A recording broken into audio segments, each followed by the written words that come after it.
directrice de Notre Europe, l'Institut Jacques Delors, donc qui est un des principaux think tanks sur les questions européennes, qui a été fondé par Jacques Delors dans les années 95, après qu'il ait quitté la Commission européenne, et qui a aussi publié un livre qu'elle a amené ici, sur l'idée de Jacques Delors, cette notion de fédération d'États-nations. Et donc elle a publié ça chez Larcier. Oui, donc c'est une conférence qui est organisée par la section PS de l'ENS, par Eurocité et puis aussi par la Fondation Jean Jaurès.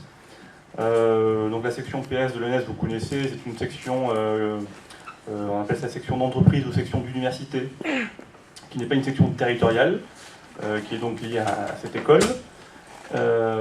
Eurocité, pour ceux qui ne connaissent pas, c'est un laboratoire d'idées, un think tank au sens le plus strict du terme, que j'ai créé avec des amis, qui existe depuis 3 ans, et qui a pour point de départ l'objectif de politiser les questions européennes, et pour ce qui nous concerne, de réfléchir de manière politique et programmatique aux politiques publiques européennes en étant de gauche réformiste, avec l'idée qu'il faut, pour avoir une Europe politique, il faut construire un clivage partisan, clair, lisible, en gros progressiste, conservateur, gauche-droite, au niveau européen, et l'assortir d'une offre programmatique assez lisible. Et donc on s'attelle à cela. Et la Fondation Jean Jaurès, dont vous connaissez, c'est la fondation politique de la gauche socialiste, avec un centre d'études, mais aussi avec les archives du socialisme, un centre d'histoire du socialisme, et elle se situe dans les anciens locaux de la SFIO, cité Malesherbes, dans le 9e arrondissement. Alors aujourd'hui, puisque c'est vraiment, notamment au PS, on parle beaucoup d'Europe, il y a cette convention nationale sur l'Europe, dont on a le texte, et dont on votera sur ce texte mi-juin. On voulait un petit peu prendre de la hauteur, on voulait partir de l'idée qu'aujourd'hui on parle beaucoup de la crise européenne, d'une crise économique, de dette souveraine, etc. On essaie d'y apporter des solutions, on parle de gouvernement économique, de rebond, etc., etc. Mais finalement on est avant tout dans des solutions, dans la recherche de politiques européenne, et en l'occurrence d'une politique économique, comment avoir une vraie politique économique européenne, mais toujours, et le texte même de cette convention Europe du PS le démontre, on a du mal, du moins pour les partis politiques, on a du mal à poser la question de la démocratie européenne et de son assise de légitimation. C'est difficile. François Hollande, candidat puis président, à cette formule, qui est une formule d'intégration solidaire. Je pense que c'est une formule qui peut avoir un potentiel intéressant, mais qu'est-ce que ça veut dire? Si ça se limite à dire en gros plus d'intégration, c'est plus de politique publique européenne, c'est très bien, ça ne suffit pas. Parce que reste encore la question de quelle assise de légitimité pour l'Union européenne. On le voit, ce déficit démocratique, on en parle depuis les années 90.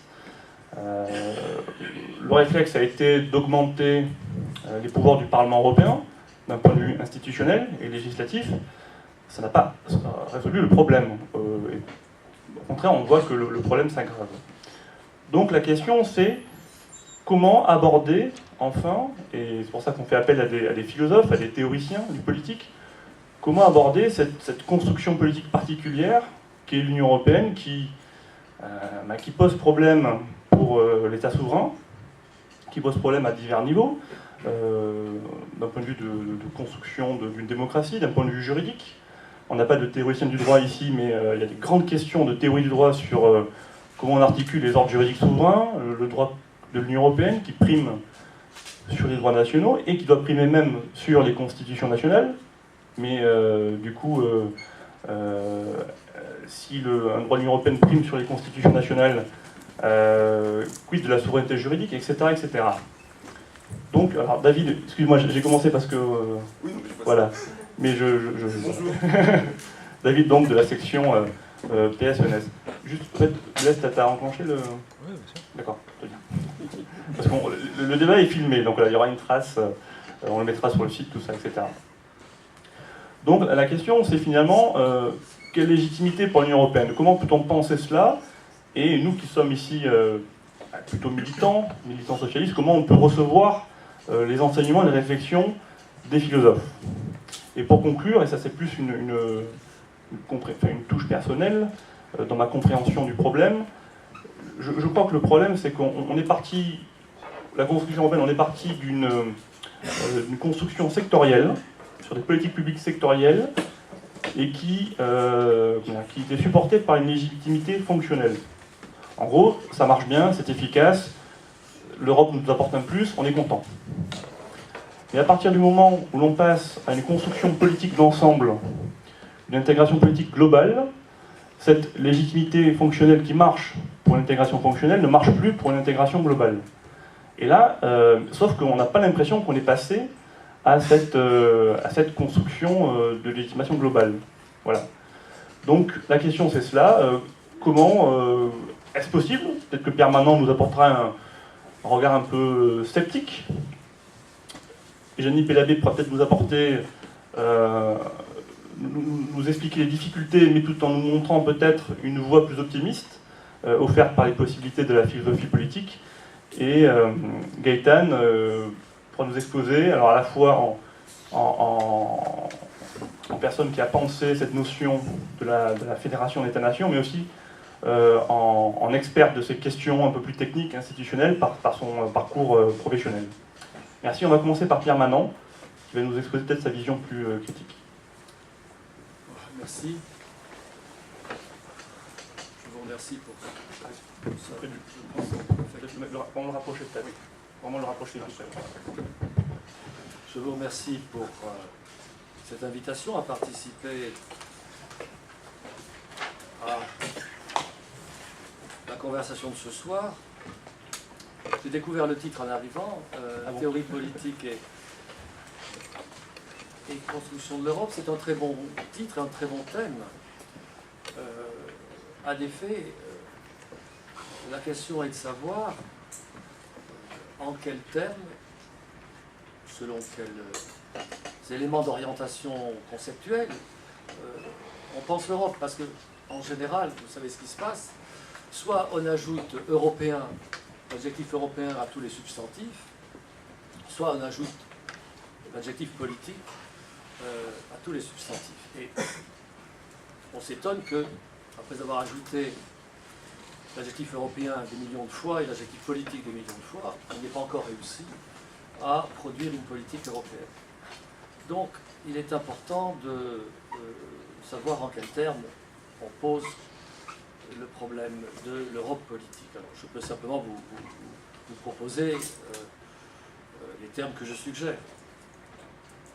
Je crois que la première chose à dire, puisque, au fond, même en étant conscient de toutes les différences, ou en ayant une vague conscience de toutes les différences, c'est quand même le modèle américain, le modèle des États-Unis d'Amérique qui a inspiré les États-Unis d'Europe, ou l'idée des États-Unis d'Europe dès le XIXe siècle, Victor Hugo. La comparaison ou le rapprochement entre les États-Unis d'Amérique et la postulation en direction de quelque chose comme les États-Unis d'Europe, la comparaison fait ressortir immédiatement pourquoi les deux choses sont incomparables. Les États-Unis ont été fondés. Ils ont été fondés par une action politique résolue, claire, majeure, qui s'est traduite par une constitution. On a commencé par la constitution. La constitution américaine est fondatrice des États-Unis d'Amérique, à tel point fondatrice que 2 siècles après, bien sûr, il y a eu des amendements nombreux, mais enfin, les Américains sont toujours attachés à leur constitution qui toujours continue d'organiser la vie publique américaine. Les États-Unis d'Amérique ont été fondés. Encore une fois, la fondation, c'est la plus grande action politique imaginable. L'Europe n'a pas été fondée. L'Europe a fait confiance à un processus qui lui paraissait rationnel. Et parce qu'il était rationnel, il devait être irrésistible. Au fond, il y a quelque chose vraiment de commun entre les États-Unis d'Amérique et l'Union européenne. C'est que les deux démarches politiques consistent à tourner le dos à l'Europe des nations, à dire adieu à l'Europe des nations européennes qui se font la guerre, qui se sont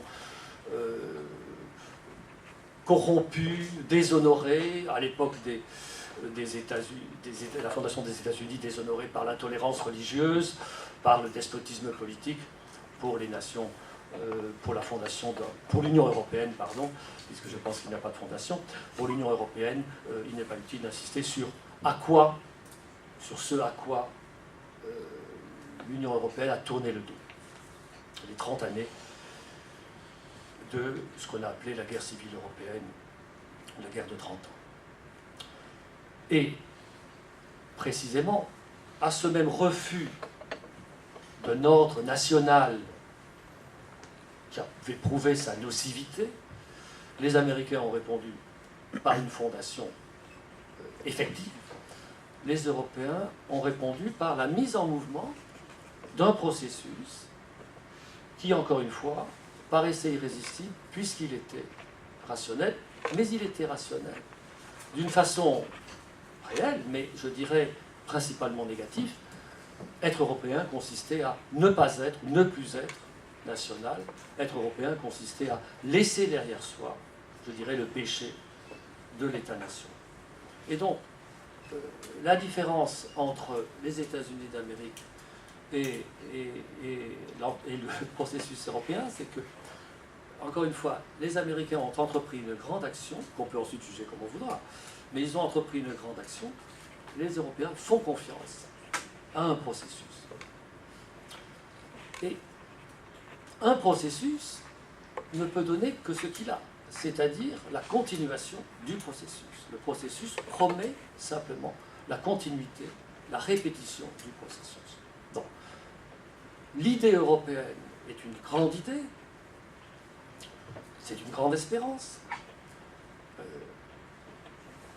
c'est un bouleversement qui est espéré, annoncé, et le moyen pour y parvenir, c'est un processus, c'est-à-dire la chose du monde la plus, j'allais dire, conservatrice, car encore une fois, un processus, c'est une suite de règles que l'on applique. Et comme l'on sait, l'Europe s'est développée en empilant les règles et les processus.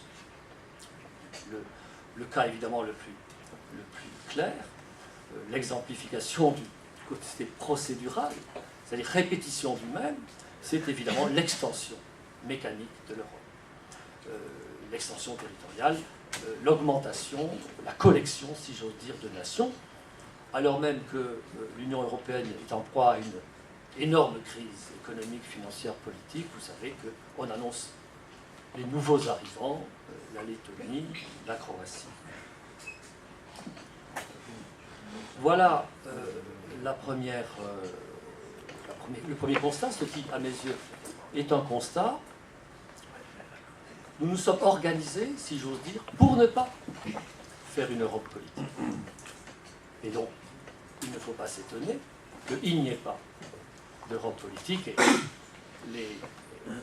le lamento du déficit de démocratie ne changera rien à cela.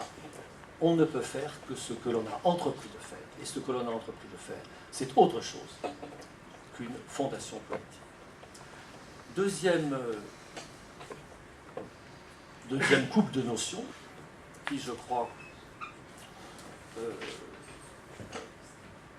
est essentielle à l'analyse de la situation, c'est le couple entre la confiance et la responsabilité. Les corps politiques européens, si on enlève tout l'appareil, qui n'est pas à négliger bien sûr, mais qu'on pourra dire idéologique, philosophique, les droits de l'homme, la démocratie, si l'on prend les développements politiques européens au sens politique le plus opérationnel, c'est-à-dire comment être le mieux gouverné possible. ce qui est apparu à l'expérience des nations européennes, c'est que les nations étaient d'autant mieux gouvernées que, disons, ceux qui les gouvernaient avaient un sentiment de responsabilité à l'égard de la communauté politique qui leur faisait confiance.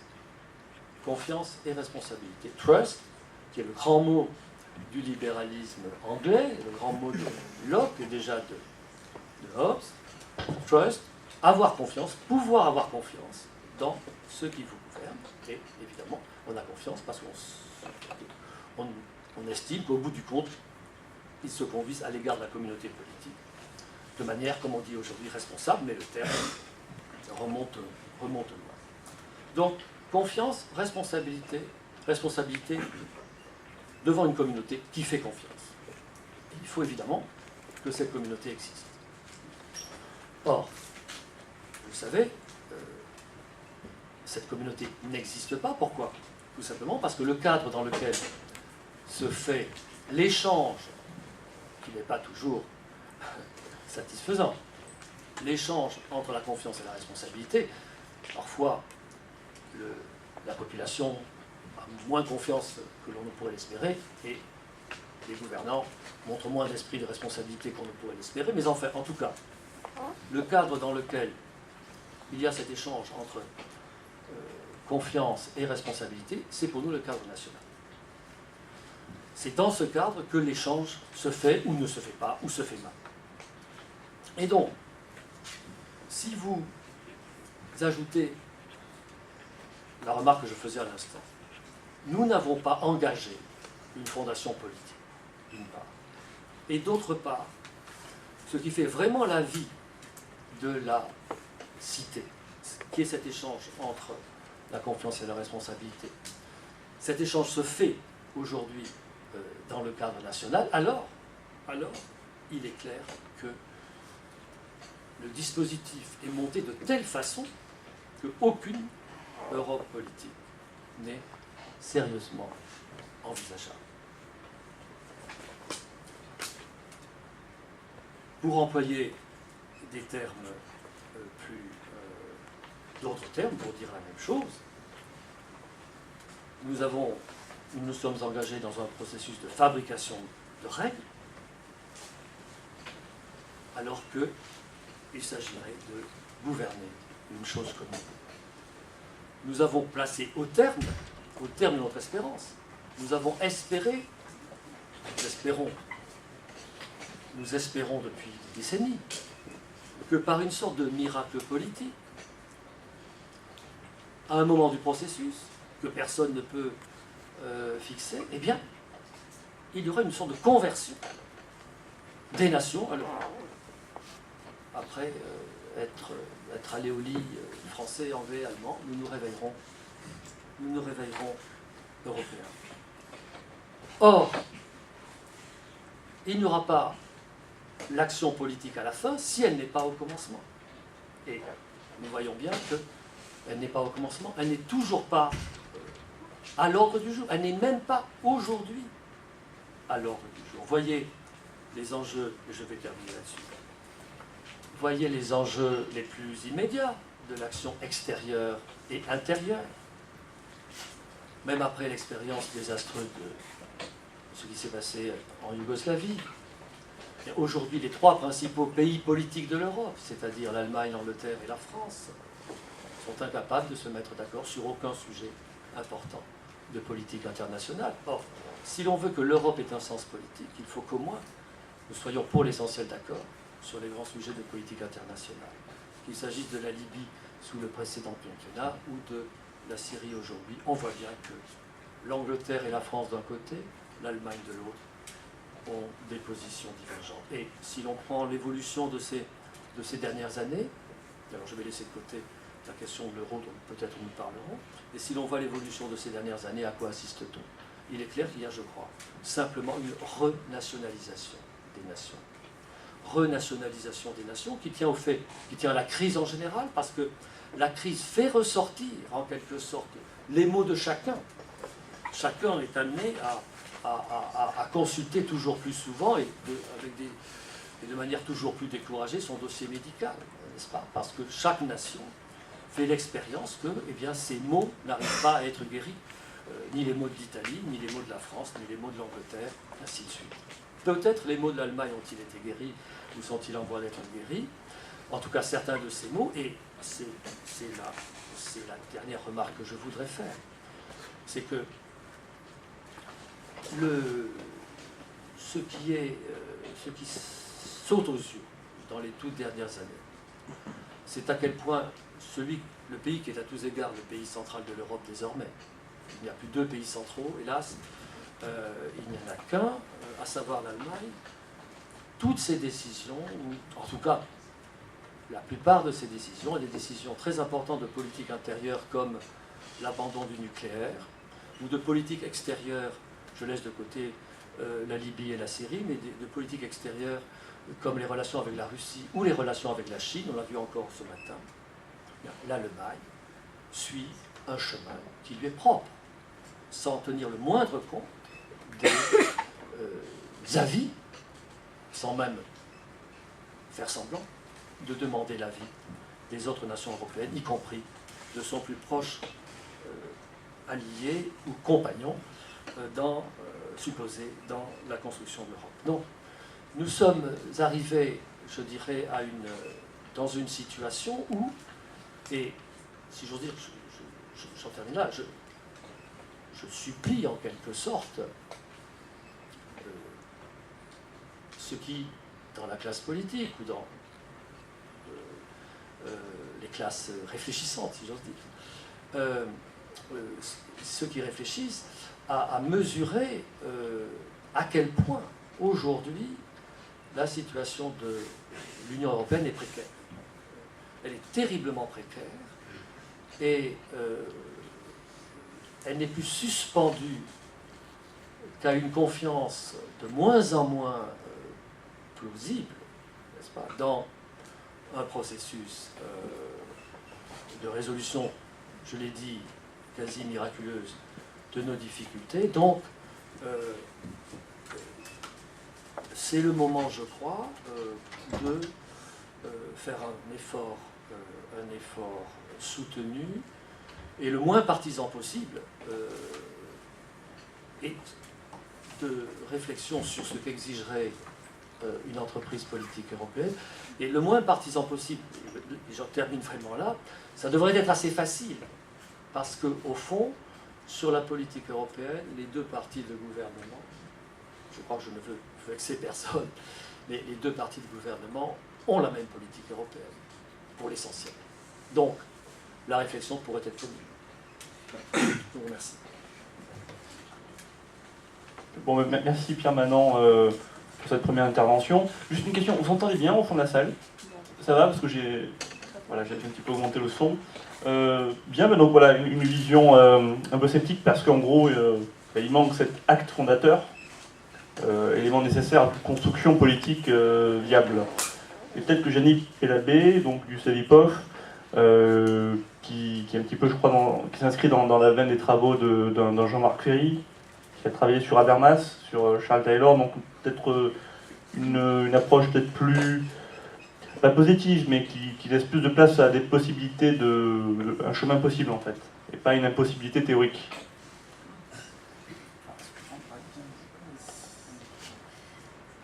Merci beaucoup. Je vais essayer effectivement de dégager une voie politique pour l'Europe, en tout cas d'essayer de voir comment on pourrait continuer à penser l'idée d'une Europe politique, et qu'il soit vraiment.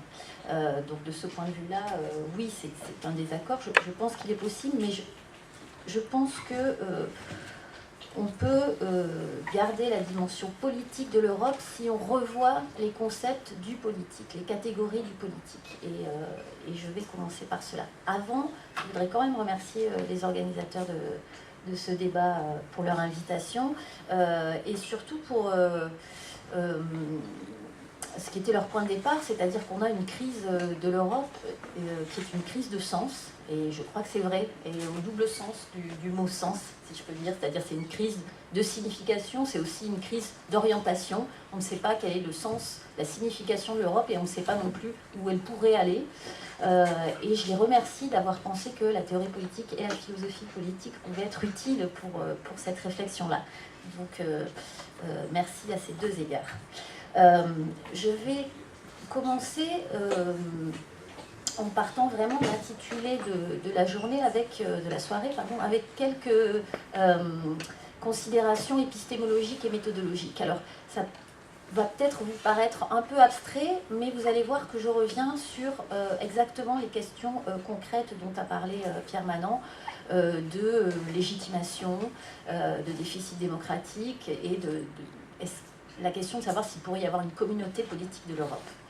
Donc, pour commencer avec ces questions d'ordre épistémologique, je crois qu'on cherche à penser ce qu'est une théorie politique qui pourrait s'appliquer à l'Europe, une théorie politique de l'Europe ou une philosophie politique de l'Europe.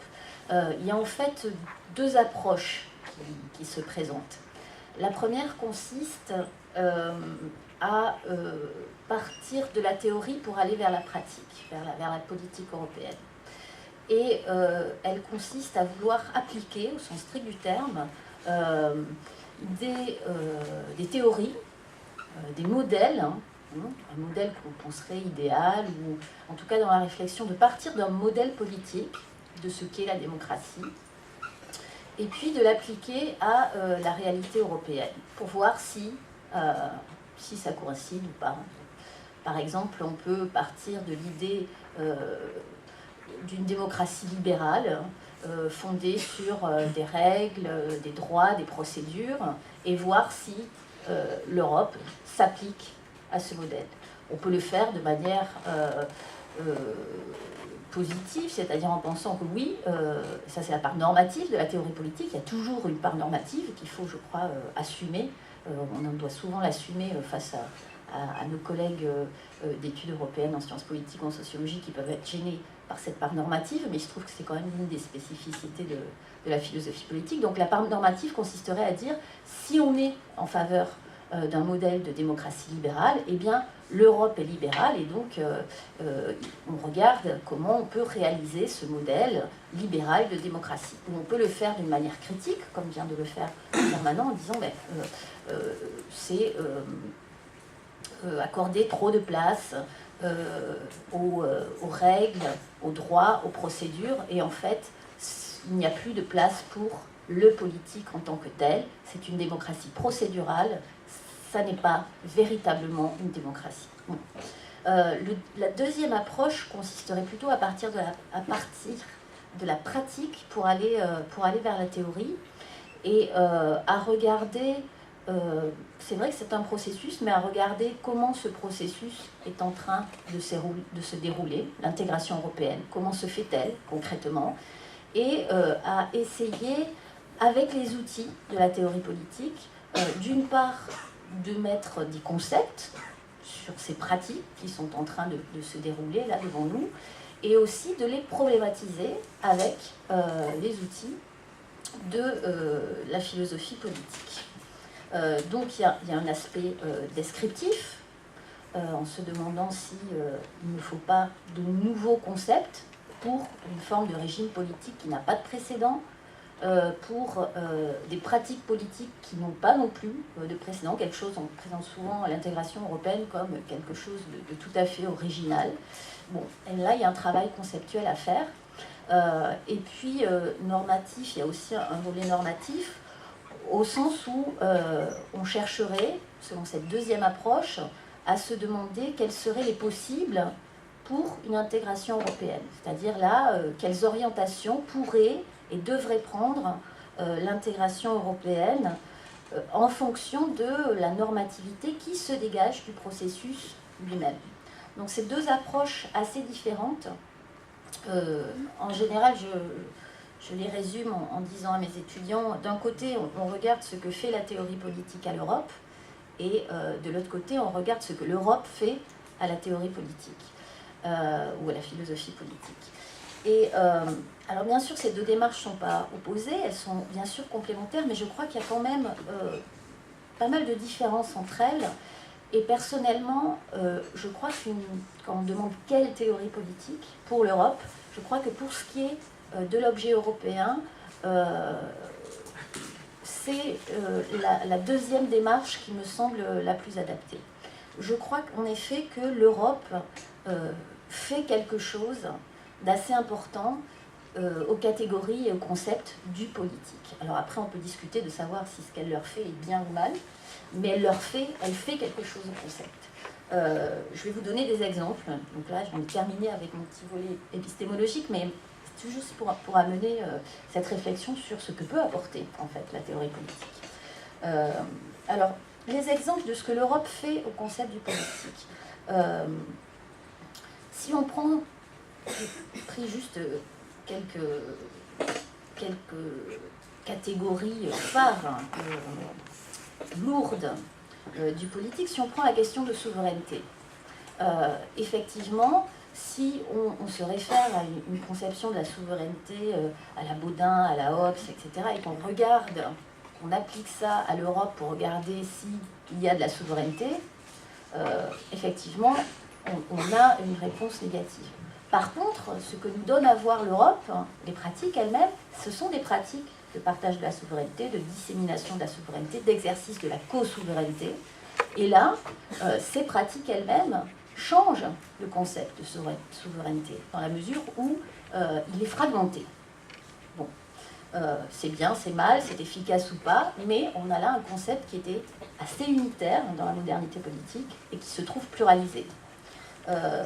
Le concept d'État aussi, je crois que la politique européenne fait quelque chose au concept d'État, figure majeure de la politique démocratique, parce qu'on a un autre concept qui est celui d'État membre. Il n'y a pas d'État fédéral, par contre ce qu'il y a en Europe, ce sont des États membres. J'ai un collègue, Christopher Bickerton, qui s'interroge, c'est vrai que personne, je crois, n'a fait cette réflexion jusqu'à présent, qu'est-ce que c'était ce statut d'État membre ? Est-ce qu'un État membre, c'est exactement un État ? Ou est-ce que c'est pas autre chose ? Qu'est-ce que fait le membership à l'État ? Le fait qu'il soit membre de quelque chose. Ça change aussi la figure de l'État. Et puis le dernier exemple que je vais prendre, et là on va rentrer dans le débat sur la légitimité démocratique, c'est justement le concept de démocratie. Donc l'union d'un démos et d'un kratos. Ce qu'on n'a pas de démocratie européenne, ça je suis tout à fait d'accord, si on entend par là qu'on aurait un peuple, un démos européen, qui serait doté d'un pouvoir, notamment d'un pouvoir constituant. Par contre, ce qu'on a, si on part des pratiques elles-mêmes, de ce qu'est l'Union européenne, ce sont des peuples, au pluriel. Des peuples qui sont reliés par des relations d'autorité, de pouvoir, par quelque chose qui est tout de même une politique européenne. Hein, des politiques publiques, des engagements, etc. Donc on a non pas une démocratie européenne, mais ce que plusieurs auteurs appellent une démoïcratie européenne, avec là un nouveau concept, donc une démocratie de peuples au pluriel, un nouveau concept qui est à la fois descriptif, parce que je pense que personnellement ce concept s'applique mieux pour comprendre ce qu'est l'objet européen que l'idée de démocratie au sens unitaire. Et puis aussi, ce concept n'est pas simplement descriptif, il ménage aussi des voies pour l'intégration européenne, dans la mesure où, par ce concept, on cherche à développer une interconnexion, à renforcer la reconnaissance réciproque entre les peuples, la solidarité entre les peuples. C'est une théorie qui a aussi un volet normatif. Donc, ce qu'on voit en fait, d'après moi, ce que l'Europe, en tout cas l'Union européenne, parce que si c'est l'Europe politique, c'est l'Union européenne, il y a une forme politique, il y a bien un régime aussi. Ce que l'Union européenne fait aux catégories du politique, c'est qu'elle les pluralise. Donc, une souveraineté qui s'exerce à plusieurs, des États membres et une démocratie de peuple pluriel. Je reviendrai plus tard sur cette question du pluralisme, mais pour ce qui est de ce débat majeur sur le déficit démocratique, la Constitution, est-ce qu'il doit y avoir une Constitution européenne, on sait que le débat a été posé en philosophie politique à travers la question du peuple européen.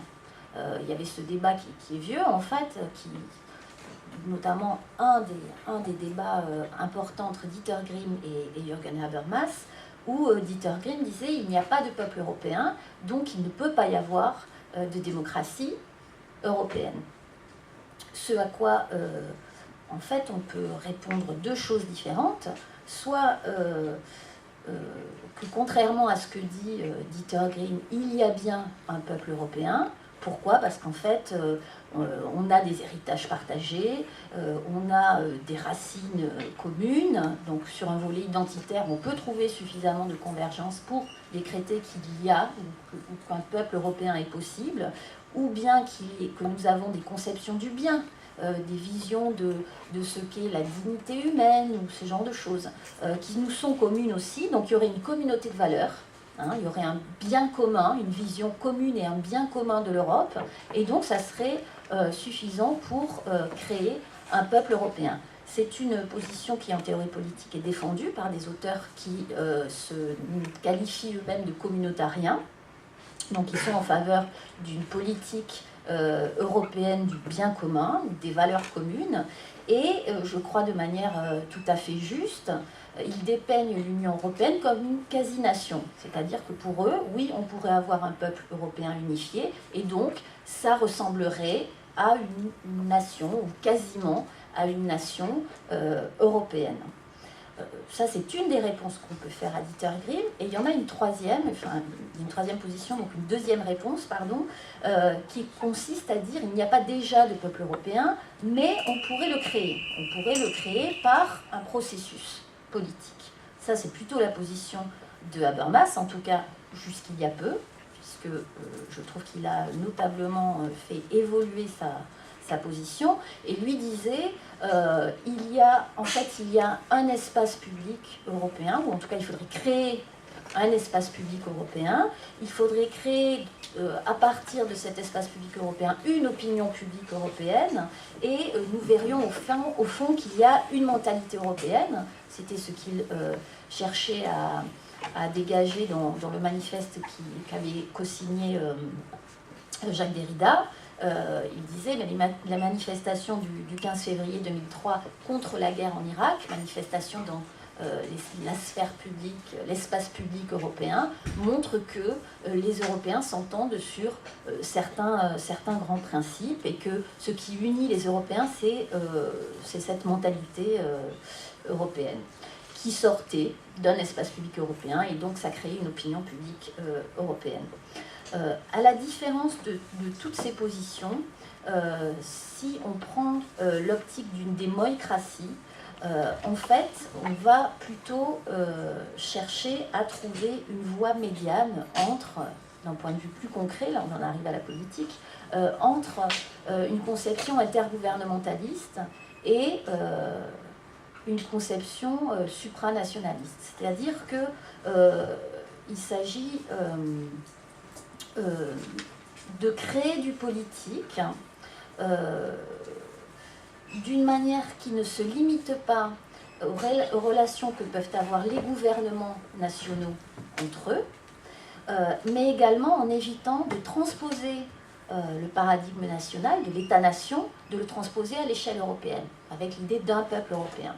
Donc pour les partisans de cette démoïcratie, je peux vous citer quelques noms, Calypso Nicolaïdis défend cette position, mais il y a aussi des juristes comme Samantha Besson, ou des philosophes comme Francis Schoenwald, donc toutes ces personnes disent, voilà, on a là une théorie politique qui est crédible, hein, parce qu'en fait elle correspond à la réalité. Jan Werner Müller dit, c'est vraiment a credible political theory, et donc c'est réaliste, hein, c'est une vision de la politique qui est réaliste, et puis surtout on a un concept qui d'un point de vue normatif permet d'éviter certaines impasses. Donc ça évite l'impasse d'un État fédéral qui viendrait reproduire la logique stato-nationale au niveau européen, au risque d'un europatriotisme, voire d'un euronationalisme, qui en viendrait justement à mépriser et à menacer les États-nations européens. Et puis, donc il y a aussi là une attention portée aux États nationaux, en disant qu'ils doivent perdurer. La spécificité des peuples européens doit perdurer, mais il faut arriver à faire de la politique entre eux.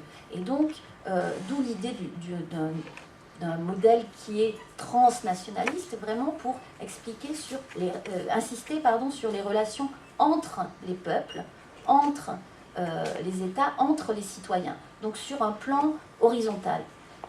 L'idée est de substituer l'intégration verticale de l'État-nation à une intégration qui serait horizontale. Et c'est par ce biais-là qu'est posée la question de la légitimation, qui est effectivement, je trouve, une question sur laquelle achoppe vraiment la politique européenne. Oui, la méthode Jean Monnet, oui, la légitimation par les outputs, c'est-à-dire par les résultats, par ce qui a été accompli, connaît ses limites, ça c'est clair. On peut distinguer entre une légitimation objective,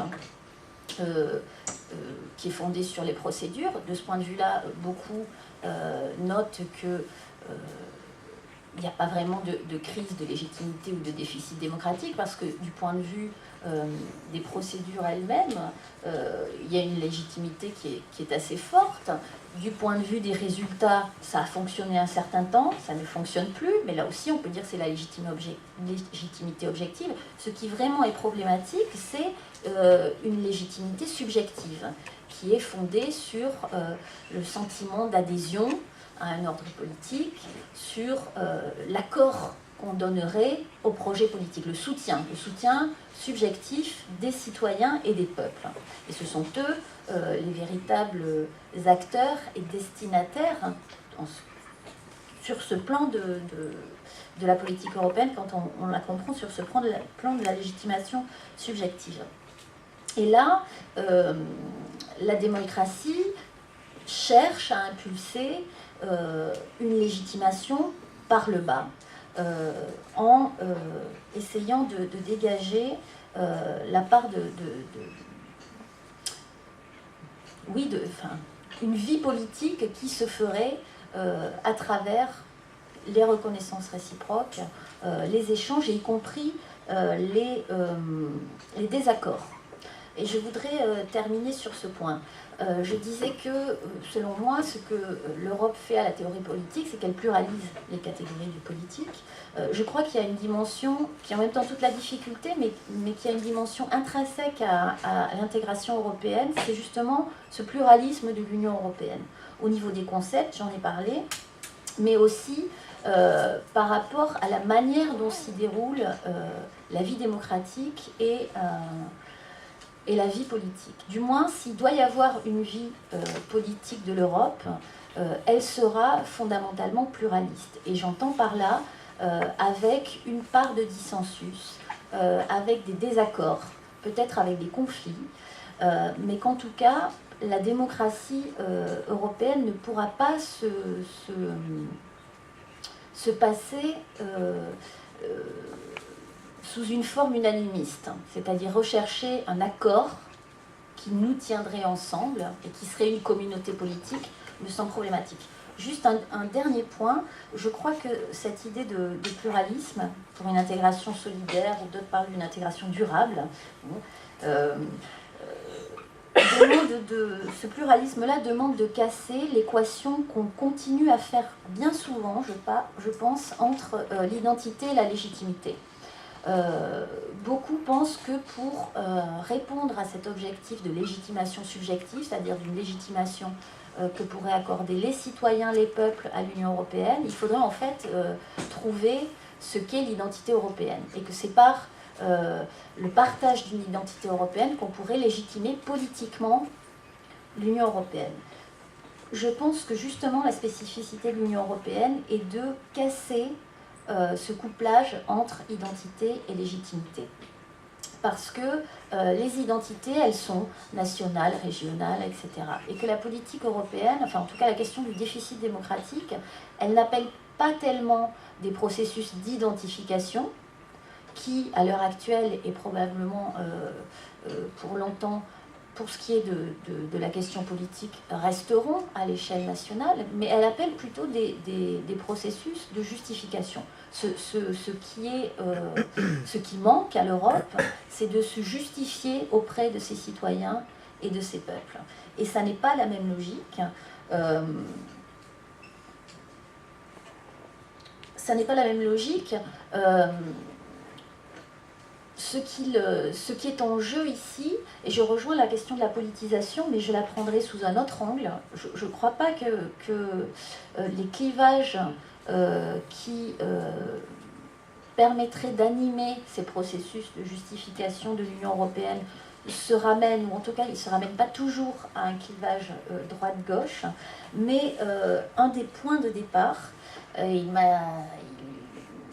l'ai trouvé chez un philosophe canadien qui a beaucoup réfléchi à ces problèmes. Quand on prend le cas canadien, on retrouve l'idée d'une crise constitutionnelle qui date depuis 82, je crois, le rapatriement de ce qu'on appelle le rapatriement de la Constitution, avec comment concilier une vie politique au niveau du Québec et de la Fédération, donc des problèmes qui sont intéressants. Et lui parle d'une vie politique post-unanimiste.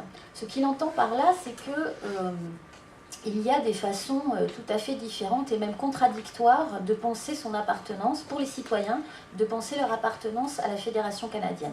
Certains peuvent penser leur appartenance à la Fédération canadienne parce qu'ils y voient l'incarnation du modèle multiculturel.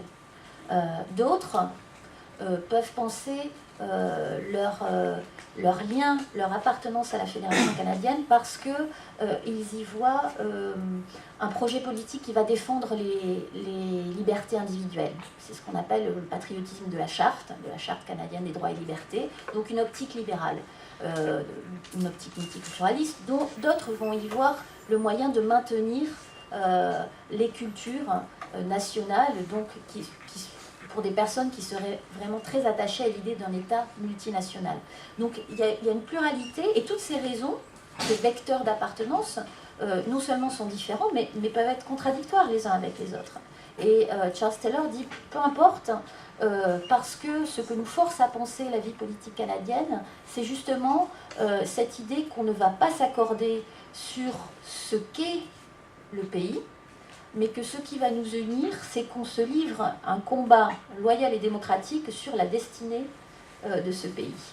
Donc, message optimiste, je ne sais pas, mais en tout cas, j'entrevois une politisation du côté de cette publicisation des désaccords que les citoyens et les peuples peuvent avoir aujourd'hui au sujet de ce qu'est l'Europe, de ce qu'est le projet européen. Et là, quand on regarde les enquêtes électorales, on voit qu'il y a quand même des motifs, y compris des motifs de mécontentement, qui sont convergents. Je veux dire, on peut trouver des clivages transnationaux, avec certains qui reprochent à l'Europe d'être trop libérale, d'autres finalement de ne pas l'être assez, ou des clivages comme ça. Au sens du libéralisme politique, peut-être plus qu'économique, mais on peut lister une série de clivages transnationaux à partir desquels on verrait que certains pans de l'opinion publique française sont finalement assez proches d'autres sections de l'opinion publique allemande ou polonaise, et donc qu'il y aurait là sans doute un vecteur de politisation. Il y a un risque, c'est pour ça que je pense que c'est une option qui doit être considérée sans doute avec prudence. Il y a un risque, c'est que le désaveu et la critique à l'égard de l'ensemble européen est telle qu'on pourrait se dire qu'en essayant de publiciser ces désaccords, ces attentes contrastées, en fait, ça va être une délégitimation plutôt qu'un processus de légitimation. Moi, mon sentiment, c'est que de toute façon, la crise, mais au sens d'une crise existentielle, c'est-à-dire qu'on ne sait plus ce qu'est l'Europe. La crise existentielle est telle et que la distance et oui, je crois la désaffection est telle que c'est un risque qui me semble qui doit être pris aujourd'hui. Voilà. Merci Yannick Elabé.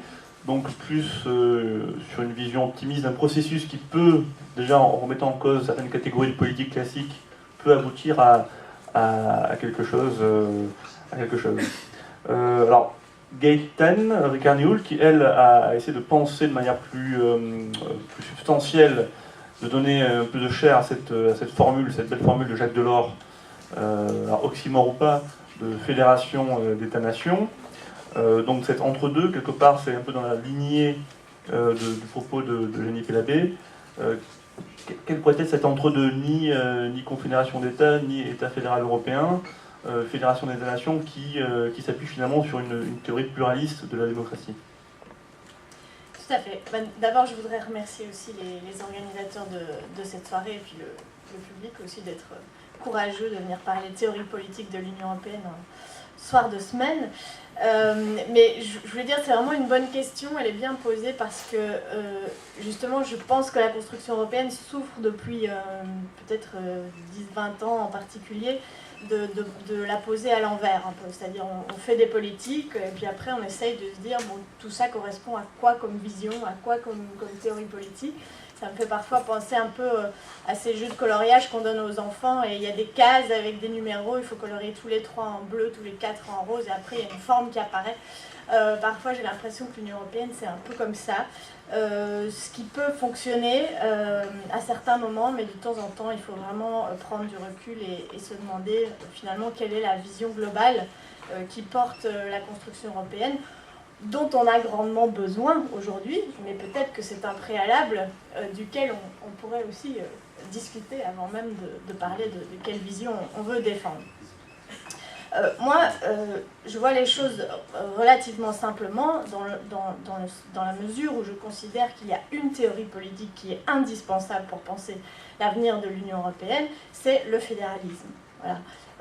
Le problème actuellement, je ne connais pas de théorie politique qui permette de penser aussi bien la conciliation entre unité et diversité, entre dimension territoriale et dimension idéologique dans la politique. Donc pour moi, c'est un cadre de référence qui reste indispensable. Le problème aujourd'hui, c'est que lorsqu'on se réfère à des notions fédérales, on continue à utiliser finalement des catégories qui datent au mieux peut-être de l'entre-deux-guerres, voire de la fin du 19e siècle, et qu'on a c'est assez frappant de voir dans la classe politique que les nouveaux penseurs du fédéralisme n'ont pas vraiment eu d'influence, n'ont pas vraiment pénétré la pensée des politiques aujourd'hui, ni la nouvelle pensée fédéraliste, ni d'ailleurs l'évolution des fédérations dans le monde, qui ont quand même connu des évolutions intéressantes, qui sont étudiées, analysées, et qui ont des parallèles très clairs avec la manière dont évolue l'Union européenne. Donc moi, je pense que c'est un cadre dont on ne peut pas se passer. Après, on peut en discuter, bien sûr, on n'est pas obligé d'être d'accord. Il y a donc un certain nombre de théoriciens qui ont essayé donc de pousser le fédéralisme un peu plus loin, en disant, bon ben voilà, puisqu'on voit bien que les fédérations évoluent dans le monde, c'est peut-être que nos catégories politiques, comme vous disiez, doivent évoluer aussi. Il y a bien sûr des auteurs, comme vous avez parlé de Calypso Nicolaïdis, il y a aussi Jean-Louis Carmone, qui a été un des premiers en sciences politiques à essayer de remettre en question un peu les concepts. Pour ma part, dans le livre donc, pour une fédération européenne d'États-nations, je me suis pas mal fondée sur les travaux d'un juriste qui s'appelle Olivier Beau, et qui a écrit un ouvrage qui s'appelle Théorie de la fédération, et qui donc a ce grand intérêt de remettre complètement en question cette dichotomie qui marque vraiment au fer rouge toute la pensée fédéraliste, c'est celle entre État fédéral versus confédération. En disant finalement, il n'y a plus vraiment de modèle aussi pur, soit d'État fédéral, soit de confédération dans le monde. Pourquoi est-ce qu'on s'échine à vouloir appliquer l'un ou l'autre à l'Union européenne?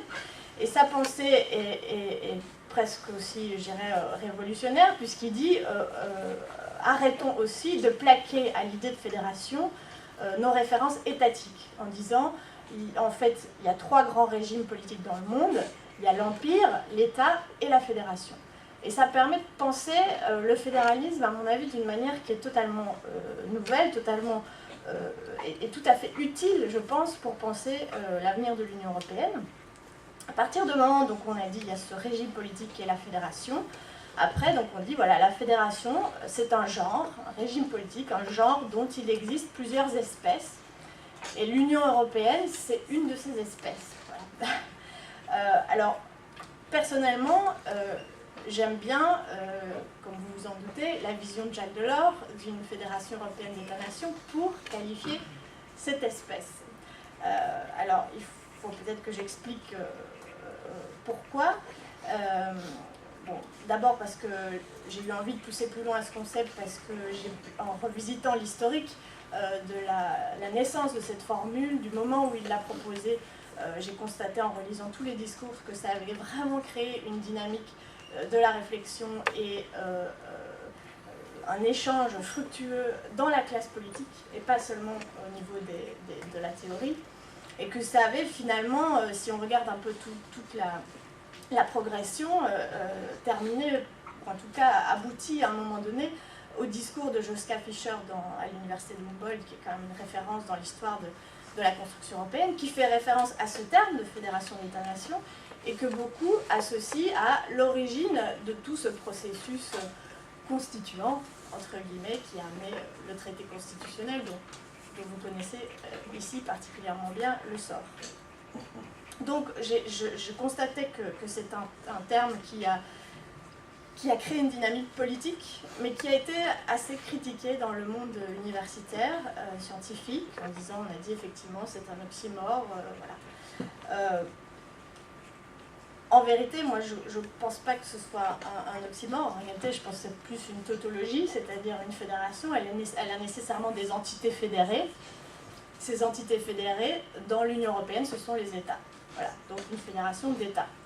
Alors vous allez me dire pourquoi État-nation, et je sais que ça gêne beaucoup de fédéralistes qui ont justement été poussés par l'idée que le fédéralisme européen servait à dépasser les nations et surtout, bien sûr, les nationalismes. Mais c'est justement parce que je voulais dépasser cette association entre nation et nationalisme que j'ai voulu garder ce terme de nation dans le slogan, on va dire, cette idée politique. Et je vais peut-être choquer certains d'entre vous, et peut-être M. Manon en particulier, mais je suis belge, donc je pense assez différemment de ce type de notion que vous venez d'évoquer.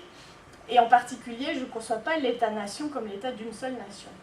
Et peut-être que que c'est un petit peu osé de proposer ça, et je sais qu'il y a évidemment toute une histoire et de la théorie derrière ce concept, mais je pense que c'est vraiment important d'utiliser les deux termes et de laisser ouverte la possibilité qu'il y a des États qui estiment qu'à l'intérieur d'eux, il existe plusieurs nations. Et je pense que la Belgique en est un. Donc une fois dit cela,